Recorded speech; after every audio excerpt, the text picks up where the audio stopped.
Hey, everybody, welcome back to another week of Rampage Roundup. I guess that is the title of the show that we are sticking with, unless somebody on Twitter comes back to me with a better name.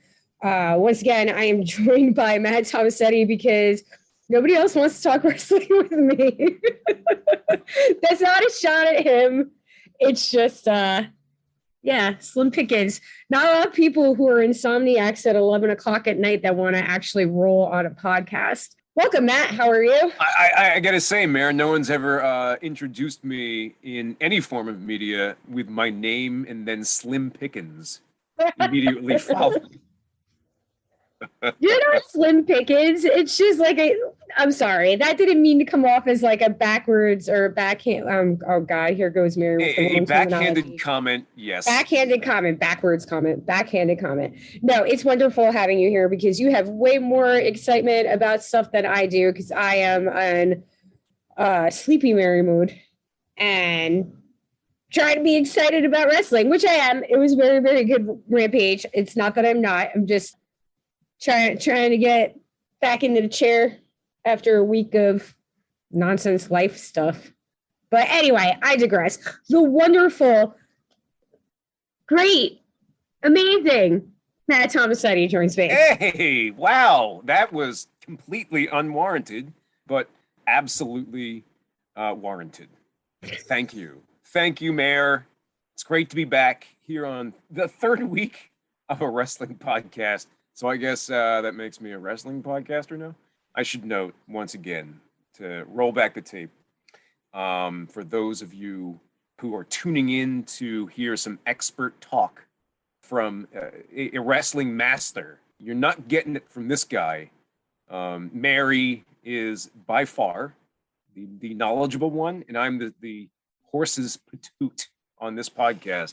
But look, I have found a passion for AEW in general, and I'm really liking the hour-long package of Rampage every Friday. It's a quick, tight hour full of good stuff to top off the week, and this week is certainly no different. Who did we have lined up this week, Mayor? So if somebody told you at the beginning of like 2021, since we're approaching the end of the year, that you were going to be hosting a wrestling podcast, what would you have said? Well, I would have laughed hard. And then honestly, I probably would have thrown myself off of a bridge because quite frankly, wrestling hasn't been a key. What's the best term to use?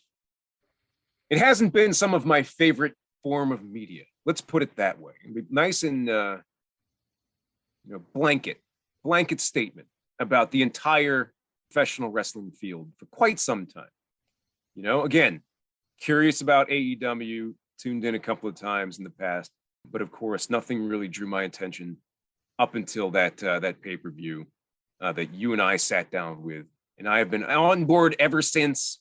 So if I knew that AEW as a league was going to take off like it has and become a legitimate answer to the doldrums of WWE, then sure, no, I wouldn't have been surprised, I guess.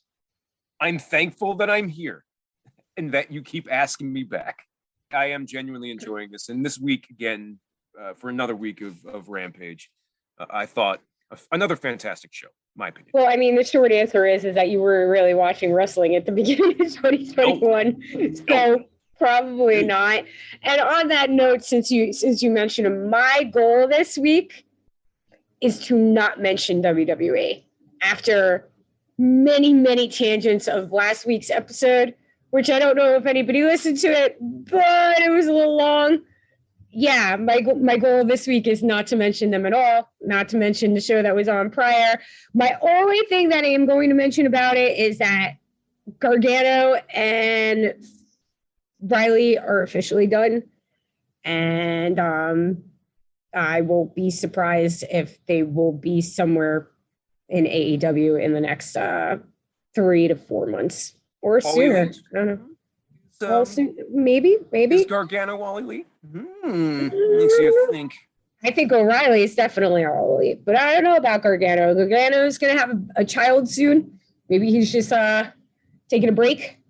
But there were stupid things that were going on after War Games this weekend, and people were like, "Oh yeah, Meltzer.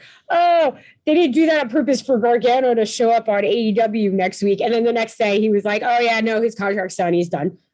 It's like, all right, whatever. But I digress. That's it. There's no more of that. We are not going to get into a full WWE bashing on an AEW podcast. Just like Rampage, we are going to keep this podcast tight. It's going to be tight. So yes, let's start out. So our first match was for the AEW Tag Team Championships. It was FTR versus the Lucha Brothers, with FTR possibly becoming the first two-time AEW champs. An amazing match, crazy spots. There was one move where who was it?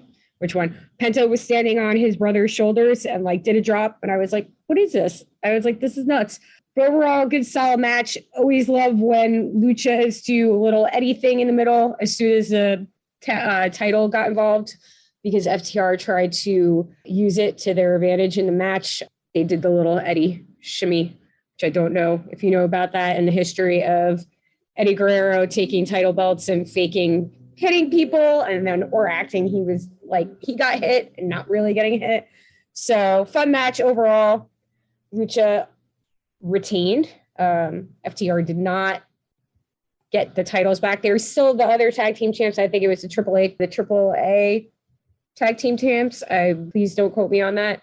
But yeah, solid match. Your reaction? With all due respect to FTR, because Cash Wheeler and Dax Harwood, legitimately great wrestlers, a fantastic tag team. I guess I might be a bit biased here because the Lucha Brothers are quite possibly some of the most exciting and dynamic wrestlers, I think, just in the game.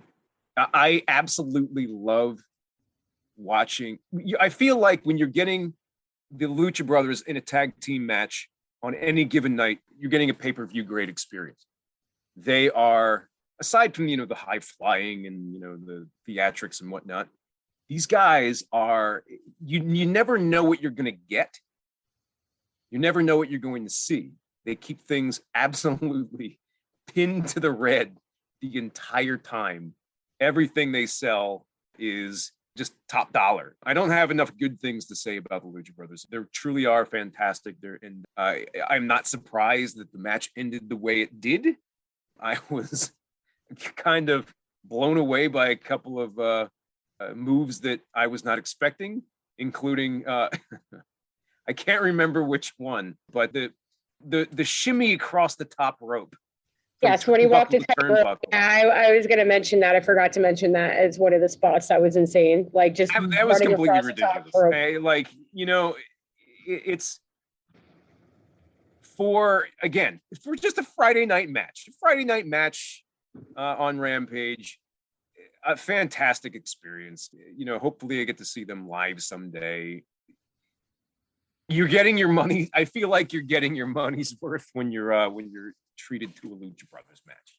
And then of course it ended the best way that it could have, with them retaining the title and FTR falling to after a very long, hard fought match. Very, very good. I enjoyed the hell out of it. A+. I mean, FTR is nothing to shake a stick at. I mean, they are supremely very, very good tag team. They impress me, especially for their look, their throwback. They look like they walked out of the 80s. Interesting to see Telly take a punch to the face on the outside. He just looks so frail compared to like somebody like Sting. I'm just like, oh my God, don't. That's like, Ric Flair taking a punch to the face at this point. But yeah, great match. I think it was the right move. I think FTR will get the titles back, but I don't think right now. The Lucha Brothers are super hot. They're very popular. And yeah, just solid match.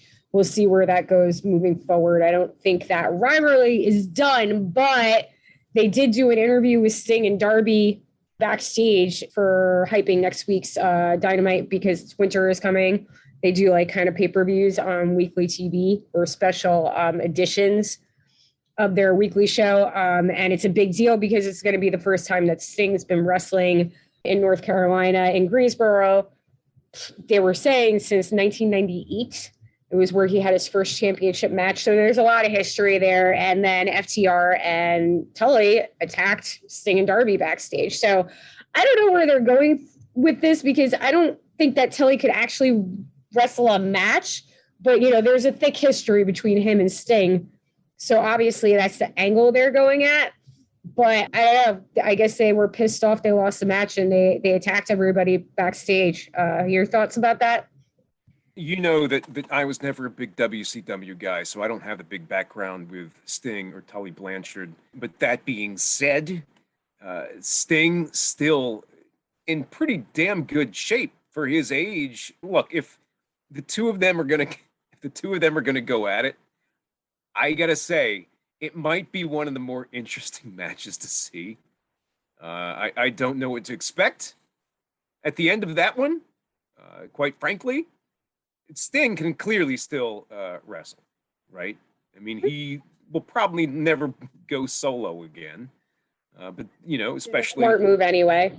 Of course, and for some reason, whenever I see Sting, he just kind of looks like he's in pain. I don't know. He's been doing this for a very long time. He's not in pain since he hasn't been in the other federation, which is the only other time that I'm going to knock it because they screwed up that whole entire booking when Sting actually finally showed up in the WWE. But didn't think he was going to wrestle again after that stint. And then now he's been wrestling with Darby and it seems like, you know, he still knows what he's doing. You know, he's a living legend. And I think anybody else who's his age, who's like still doing it, I don't think they're as good as Sting is. But again, it's a different breed now. Like his generation, a lot of those guys, hard lives, man. But now you have people that are wrestling into their 40s and 50s, and it's kind of normal. So for Sting being in his 60s and still being able to go, even if it's in a tag team capacity, I still like the fact how they treat the elders or the legends in AEW, where they'll have a manager role or they're like a mentor, and they're not just like trotting them out there for a money grab. Like there's a reason why they're there and they're treating them like they are, you know, mentoring these younger talents. So even when he's in a tag team match with Darby, the point is that he's Darby's mentor. You know, he's teaching Darby the ins and the outs. I mean, Darby's an amazing star, but it's even better to have Sting in your corner. I just want to know where the storyline's going because there is the connect. Because Sting was a Four Horsemen at one point. The later version, Sting was actually a member of the Four Horsemen. You got Tully there, you got Arn there, you got Sting there. The only thing that federation is missing is Flair, but I don't know if that's going to be like a smart thing to do. But I don't know. Maybe we see Flair next week in North Carolina, which is his home state, and it wouldn't be anything crazy if that happened. So I actually wanted to save that for our hot take segment toward the end. But let's just throw it down. Didn't know this was a hot take segment. No. Let's just throw it down right here because honestly, it's a perfect place to bring it up. Someone is coming out next week. Winter is coming. Someone is coming out next week, and it's going to blow the roof off. In typical AEW style, they like to bring some heat, and I think that's a good one, Mayor. I wouldn't have guessed Ric Flair. The history, and it's North Carolina, and everybody knows that's Flair's state. You know, it's a big deal that Sting's returning there, and he hasn't had a match there however long, and that's where his first, championship match, his world title championship match was. But you know, Sting's still from Cali. He's not from North Carolina. Ric Flair is from North Carolina. That's his town, and that's his state. So I guess we'll see soon enough. I think it would be really, really cool to have the Four Horsemen. Or some version of it, yeah. Or some version of it reunited in AEW, in any league, honestly. I mean, you're not going to see that in the WWE. No. But here you do. I think I'm right there with you. I like the fact that, you know, these old legends are still being made, you know, relevant. They're out there every week. I'm sure they have a role backstage. You'd probably know better than I in that regard. But whatever the case, it's reverence for the old guard, and I think that's really fun. So as long as it's not Hulk Hogan, I guess. Oh, thank God. Tony Khan, if you ever have Hulk Hogan in AEW, I'm probably going to turn it off. Pretty sure it's not going to happen. Whatever happened to Jake? Whatever happened to Jake the Snake? I don't know. I haven't seen him in a while. I hope he's doing okay. I mean, for all purposes, but I don't know. Maybe he's got some stuff going on. He's up there. He's had a lot of issues. He's not in the best shape, but he's been doing better in the last couple of years. So maybe we'll see Jake. I don't know. So moving on, the next match that we had was a triple tag team match with the Bunny, Nylarose, and Penelope Ford versus Tyconte, Ruby Soho, and Anna Jay, which is like a weird alliance with Nyla. I guess it has to do with Nyla and Ruby facing off in the next round, whenever that is. I don't know if that is next Wednesday. I don't know. Did they make an announcement for that? I'm not sure. But whenever these final matches happen, that's going to be the next match is Nyla versus Ruby. And I guess they were doing the angle that they were hired, Penelope and the Bunny were, hired to take her out. So she has a disadvantage. But again, another solid match. Always good to see the ladies going hard. And the Bunny got the brass knucks. And that was the end of the match from Vicky Guerrero, who... Man, that woman and her heat and that voice, she's going to make a living being an annoying person for the rest of her life, but God bless her. So what did you think?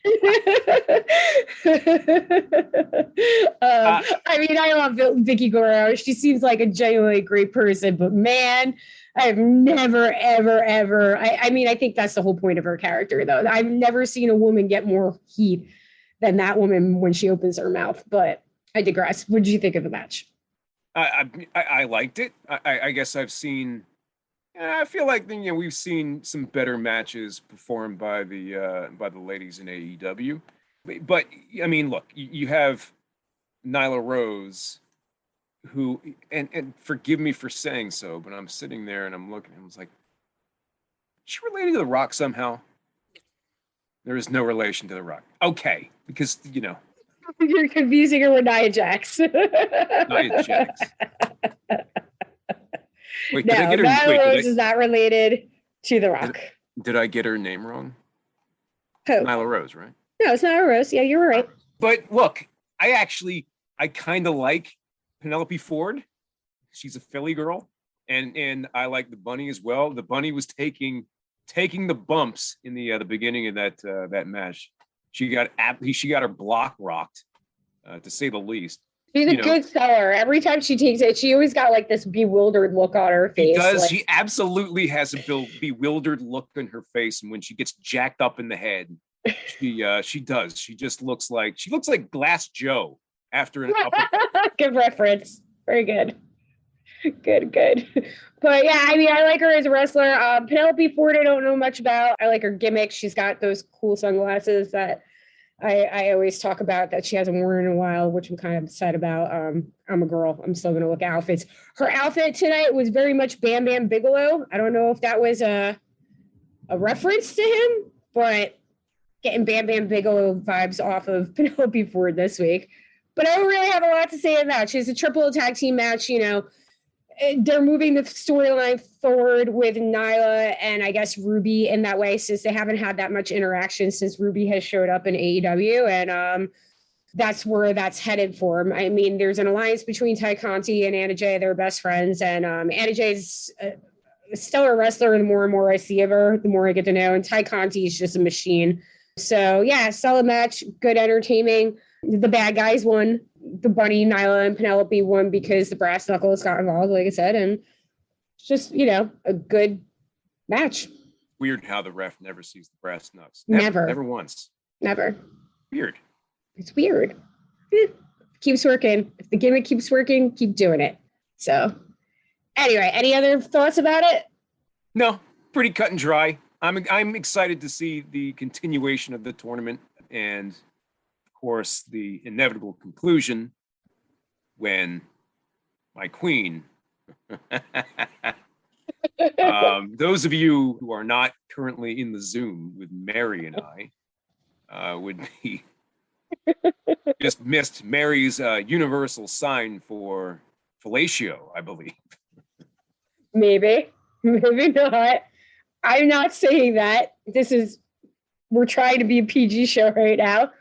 I don't know what you're talking about. He's making up stuff about me. I never did such a thing. Of course, I'm looking forward to the end, the women's championship, the TNT. Excuse me. The TBS TNT championship. The TBS, TNT, USA. Just start throwing all the networks out there. The Spike TV title. Say Fox, Disney Channel championship. The Nashville Network title. God. At least it's not Spike TV still. Remember that? Could have been the Spike TV championship. The Spike TV title, just like I said. Why not? Resurrect them so all. You're looking forward to the end when Ruby Soho is the inaugural TBS Women's Champion. Look, again, I said this last week. I'm going to say it here again this week. My heart would like Ruby to lift that title, but my gut is going to say Jade is going all the way because she is the god of war. She is truly a dominator in that. Listen, I will go in. I'll have your back about this if Nyla pulls an upset. Maybe Nyla wins and Ruby gets screwed, maybe with a pair of brass knucks or something like that. And then it's Nyla versus Jade. I would totally say that Jade would win. Yeah, I can see that coming as well. You know, maybe further down the line. Again, we're really positing here. We're going way deep into the weeds as far as predictions go for that title tournament. I do not see anybody. I believe that they are going to award Jade Cargill with that title. We will certainly see, but it's going to be the question of who is going to be at the end of the tournament. Will it be Ruby or will it be Nyla? I think you might get a better match with Nyla, but Ruby is, she's awesome and she's great and the crowd loves her and I love her. And if that's what we have at the end, we shall see. I could be very wrong, which wouldn't surprise anyone. And Mary could be right. And, because Mary's prediction was that Ruby was going to come away with the championship. So we'll see in the coming weeks. Digression aside, yeah, it was a fun match. Of course, ended with the bad guys scoring one with the assist from the very elusive Brass Knucks. Those Brass Knucks, they should get their own entrance music at some point. I feel like they're just a staple that they've kind of not given them the spotlight that they deserve. Anyway. Moving on. Actually, the match of the night, the thing that everybody's been waiting for, and it did not disappoint. They finally sent Hook. And wow, man, what a debut for this guy. I feel kind of pervy in my age saying he's a very good looking man for being like 5, 22. But that's not my point. Very, very impressive. Very, very impressive showing for a debut match of a guy who's been hyped for, I don't know how long he's been there because like we both have said we've only been watching for so long, but it seems like this guy has just been getting hyped for months, just standing in the background looking like a goon. Everybody's been hyping him up, and Punk called him out when Punk first came, and he went off against Powerhouse Hobbs for FTW Team Taz, and we got his debut. Down to the music was awesome because he kind of came out like a UFC fighter. It had a very UFC fighter feel entrance with the hip hop. Apparently, it's Action Bronson. I don't know this guy, but that is who it was. And yeah, just dominated Fuego del Sol, like just dominated him. And he's a very, very good wrestler, but the train wrestling, you can tell this guy has been training in some kind of martial arts or grappling or wrestling or something his whole entire life. I love his crazy hair. I think it's stupid. I don't know what it is, but it's kind of like, oh, I'm a maniac and I'm going to kill you. And actually during the match, if I'm not mistaken, I heard Hook's going to kill you chants, which is very much in vein of Joe's going to kill you. And I think they used to do like a Taz chant like that too, right? Back in the day in ECW, you would know that more than me. I actually can't recall that far back. Oh, wow.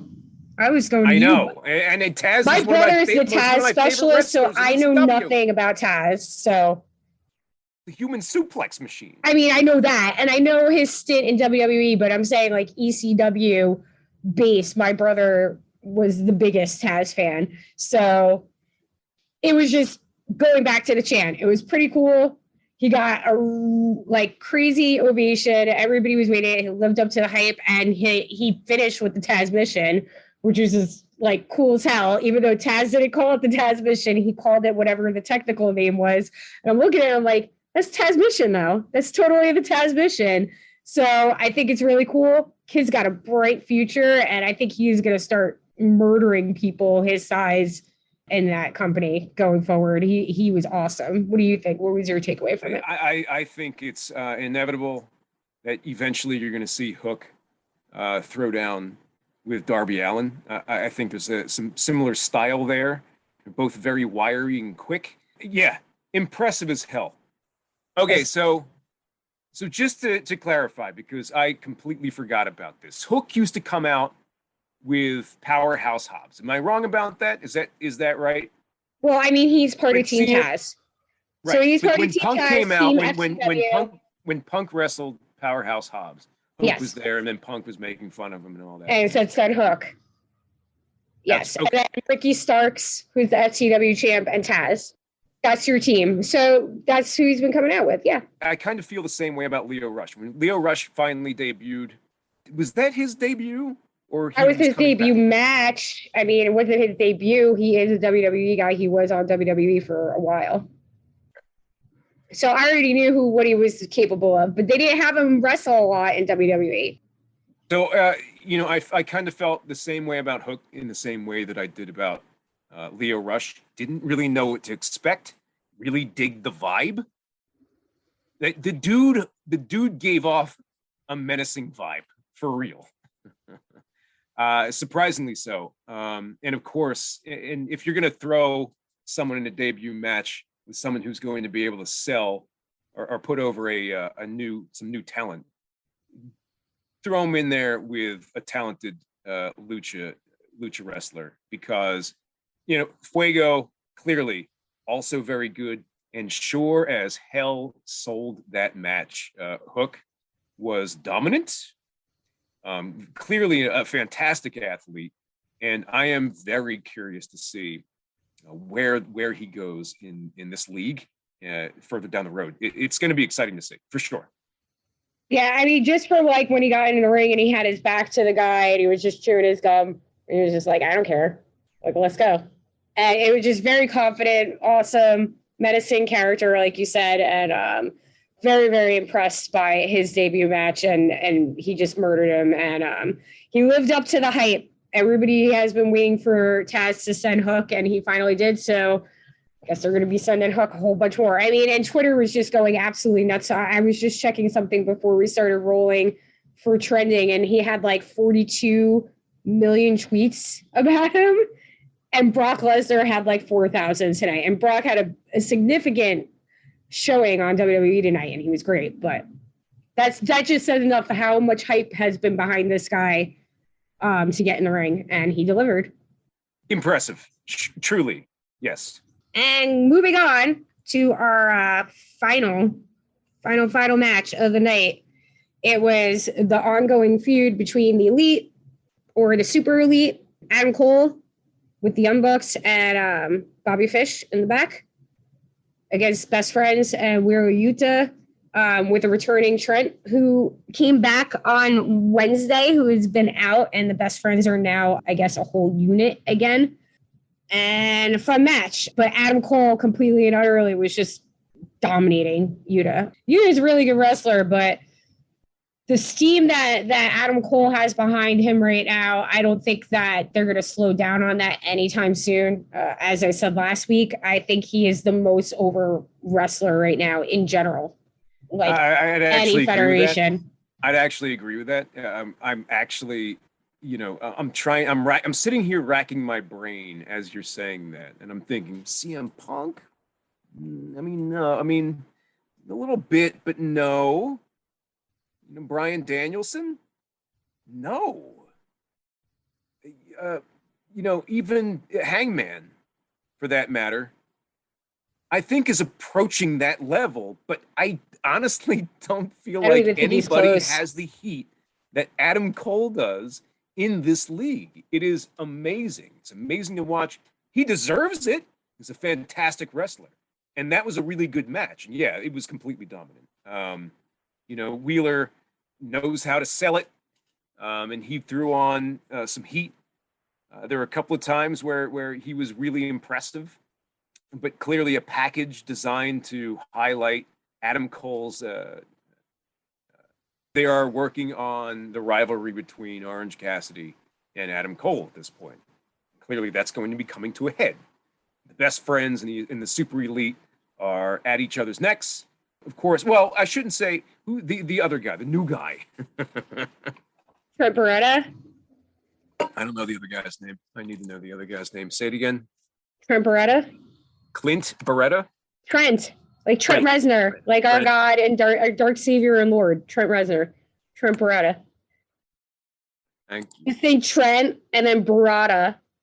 Trent Beretta. It's very good. Okay, so... I'm actually going to tweet that at somebody who does like mishmash. I'm going to be like, what about Trent Beretta? See if that happens. Anyway, continue. And so this rivalry between the best friends and the Super Elite is clearly coming to a head where Adam Cole is either going to face off against Orange Cassidy, which will come, of course. Orange has been taking it on the chin for the past couple of weeks now from the Super Elite. Look, I guess the end of the road will be to face, Trent Beretta up against Adam and have at it in that way. Whatever the case, I don't see anybody at this point, considering the heat that Cole is bringing Cole down a peg. I just don't. You're right. The dude is on fire, and the audience loves him. Yes. The audience loves him a lot. I don't know if this is leading to a Trent Beretta thing. I actually got he seemed annoyed that nobody was talking about him when they were doing the backstage segment with Mark Henry. So I don't know if there's going to be deflection there. Maybe that's when the best friends start to come apart. I feel like that might be the end game of what the Elite's trying to do. I don't know. It seems like this whole feud was kind of thrown together right after Omega went out. So this isn't a hot take. This is my conspiracy theory portion of the show. I think what they're doing with Cole right now is they're building up to an Adam Cole mega match. I think that Adam slowly but surely is going to try to become the leader of the Elite. And that means bringing in his own friends, which he already did with Bobby Fish. And now, like I said earlier in the show, we got Kyle O'Reilly, who is Bobby Fish's old tag team partner, free agent. Don't be surprised if he shows up with Adam Cole in a couple weeks. I don't think he will be a face. He will show up and be with the Elite. And then, you have other options. Gargano, maybe. If Gargano shows up in AEW, I totally think he's going to be a face. He's too well-liked for him to just show up and be a heel. He didn't become a heel until the end run in NXT. And when he came out over the weekend, he had his face music again and everybody went nuts. So not maybe Gargano, but if a Steen comes in there, Kevin Steen or a Sami Zayn, who have both been featured very heavily on WWE programming right now because they're trying to get them to stay because their contracts are coming up. I feel like Adam Cole is going to build his own Elite with the Young Bucks and, all the goons that they have on the side for theatrics. And Omega is going to come back and be like, what is this? And I also think a returning Omega after an injury even though he's a heel, it's going to be really, really hard for him to be a heel. He's going to be a face. The fans are going to be very happy that he's back. So you come back and your factions got like a whole bunch of other people in it, and you're like, what? And Adam Cole, being the smarmy little bitch that he is like, oh, well, no, this is my group now. So I think that's what the long term is. I think the best friends thing will go on for a while. There'll be a match between Orange Cassidy and Adam Cole, and I think Adam Cole is going to win. I think Adam Cole is going to be winning for a long time. I don't know who's going to hand him his first loss, but that's what I personally think is going on right now. Adam Cole is so hot and so big and so over with the crowd and stuff. He's going to get so confident in himself that Omega is going to be out for a while, and he's just going to infiltrate the elite and make it his own. And then when Omega returns, I think Omega is going to be like, what's going on? And it's going to cause a split. Just come back, Kenny. Come back, Kenny. I miss Kenny Omega. I really do, man. So, I think I don't really have anything to follow that up with, quite frankly. I think it's a good call. There is no place else to go but up, continuing his climb up for Adam Cole. And who is going to hand him his first loss? And I actually, I'm curious about who's going to hand Bryan Danielson his first loss. Will it be Adam Page? See. We have to touch on that, even though we've finished reviewing Rampage. I mean, it was a solid match. Adam Cole dominated Wheeler, and then after the match, the best friends all got attacked by the elite, and they took them all out again. Of course. So yes. That's how the show ended. Adam Cole's on fire. He ended the show, his face on the screen, getting sprayed by the cold spray. That's it. So, but we do have to touch on that because that is next week. Next week, we have the championship match between Hangman Page and Bryan Danielson. So who wins? I mean, look, I can't see them taking the title off Hangman that quickly after a 2-year buildup for him to get the title.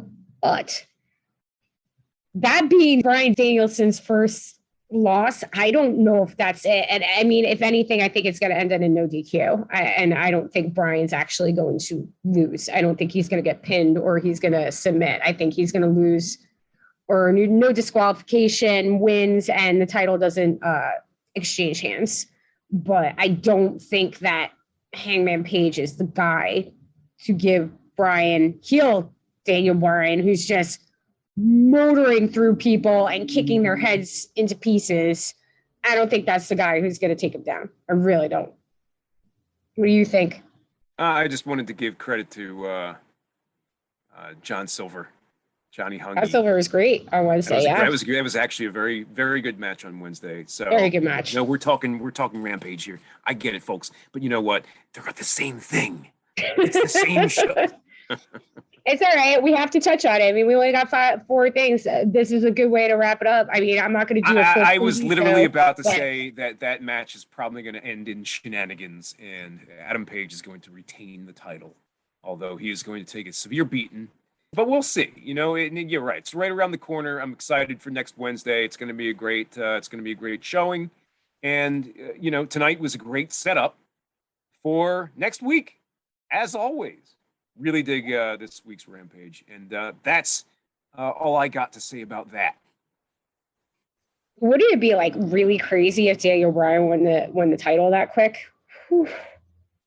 It'd be really, really crazy. I don't think Bryan needs it, but like I said, a no DQ finish where he doesn't win or he does something illegal or something happens where he gets the title like unceremoniously taken from him could send off. Daniel Bryan's crazy right now, and I've always said heel Daniel Bryan is the best Daniel Bryan. He's just a cold MFer.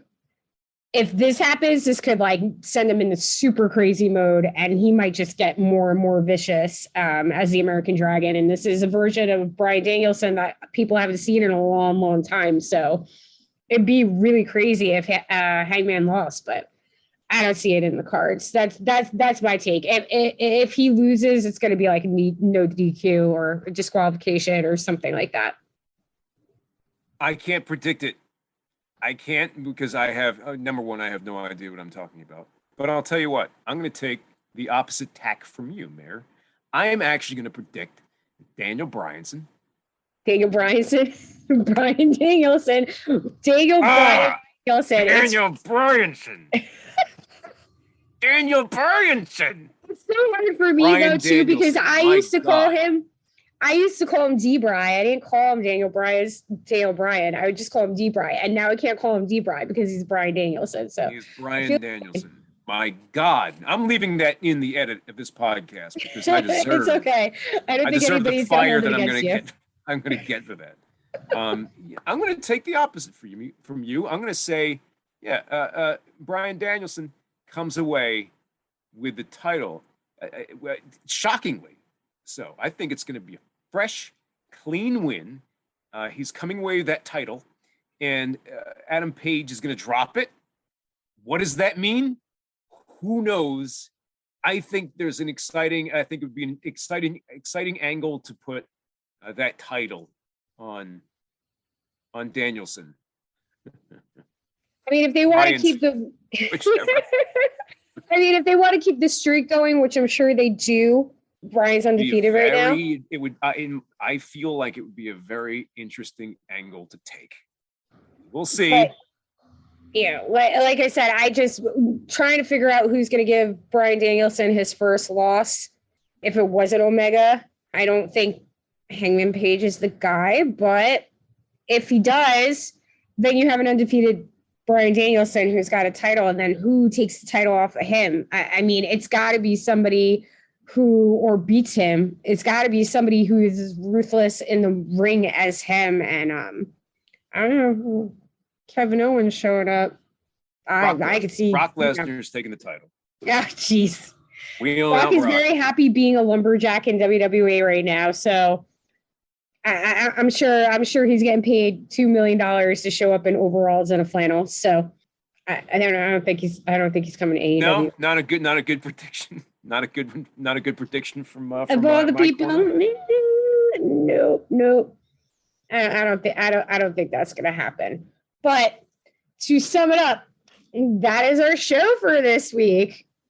Unless we have hot takes with Matt Tomasetti, if he wants to throw in another hot take. Oh, I already gave my hot take. It was the Flair thing? I think the Flair thing. Because, look, I actually felt that Charlotte was going to appear at some point. No, that hasn't happened. But also, I just found out gossip. Her and her boyfriend broke up. So Andrade and her are not together anymore. So definitely Charlotte Flair is not showing up in AEW. The boyfriend-girlfriend thing. It's not happening. Had no idea. But if the Nature Boy himself, Daddy Flair, shows up in AEW. No, well, look, that's my prediction. Mary is shaking her head here on the.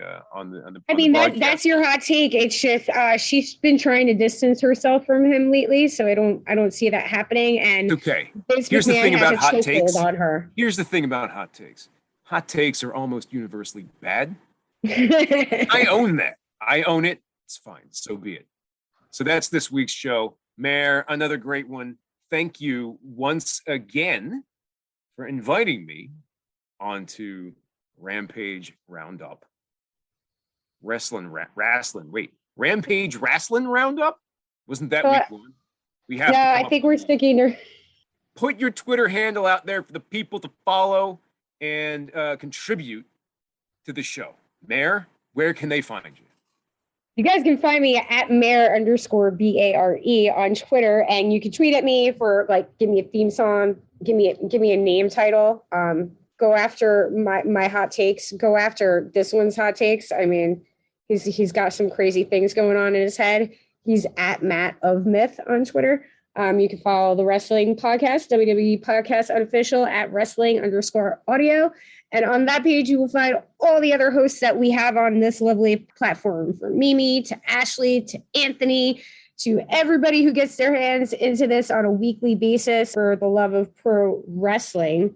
And that's my hot take for wrestling, or those are my takes for wrestling this week. I have a lot of hot takes coming up for Spider-Man on Thursday, but that's for another podcast, and I'm not going to ruin it. And if I talk about Spider-Man anymore, Matt might kill me before Thursday, because I need to know everything, and I'm being absolutely insane about it.